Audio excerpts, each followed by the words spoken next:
从这个小池子里面就能看到咱们钓鱼该选什么样的位置。看这一群鱼，这是算是在障碍里面啊，它是有一群。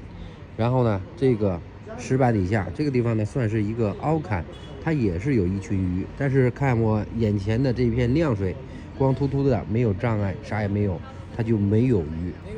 这边呢有障碍的地方也有鱼，但是数量比较少。再看这个桥底下，也是成群结队。这是刚才有人在这喂，这是扔的面包还是什么东西？这个地方呢就是光秃秃的亮水，没有障碍，它就没有鱼。所以你在位置不对的地方打窝也是白打的。